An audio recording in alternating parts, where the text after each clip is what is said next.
threatening the television cameras and saying if the turbulence continues, the whole of Hong Kong society will pay the cost. How troubled were you by that intervention? Well, that statement at least is a fair statement that everybody will have to pay. And it's up to Beijing and Hong Kong government to decide how are they going to address protesters' demands.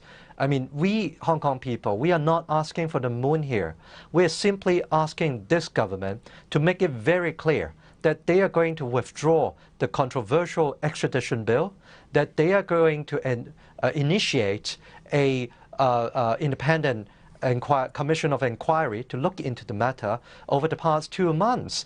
And we are not simply doing something that is completely out of nowhere. They are all have reasons. And I wonder, why is this government turning a blind eye to these demands, 5 demands in total, for the past 2 months? Is unreasonable. Let me ask you about one country, two systems. It was to ensure that from 1997, when Hong Kong returned to China, and for 50 years thereafter, at least 50 years thereafter, this part of China would operate under a large degree of autonomy, preserving many of the freedoms and traditional British values that it had had whilst it was under British control.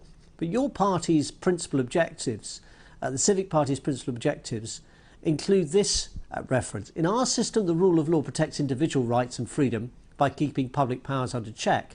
The Chinese mainland practices the rule by law, where laws are means by which the state keeps individuals under control. The implication of that is that it may be one country, two systems, but they're two wholly incompatible systems. Well, this is the beauty of original one country, two systems spirit. That is, mainland China could keep their way of doing business, but in Hong Kong, which is a place where we operate under capitalism, where Hong Kong people embrace liberalism, where we share a high degree of liberty, and of course we are pursuing democracy here in this city, we have a completely different system. And more importantly, we have the rule of law, and we run by the common law system. That is the British system.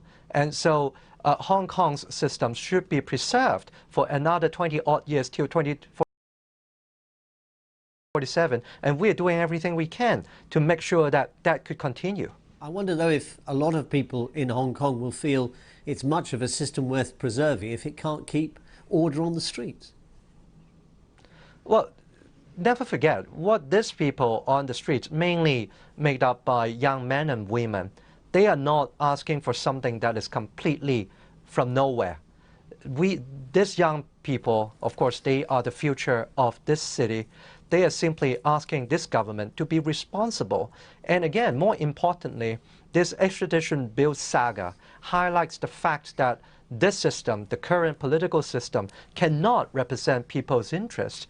And so we are demanding that we could have universal suffrage in this city. And just let me remind everybody here, that is also something stated so clearly in the basic law. That is the mini constitution of Hong Kong. You never had it under the British. You're asking of China what you were never given by the British. They never gave you universal suffrage. They put it as an aspiration in the basic law, but they never gave it to you. But it was the Beijing's promise, stated so clearly in the basic law, and we were supposed to have them in 2007, 2008. We have already had a long delay.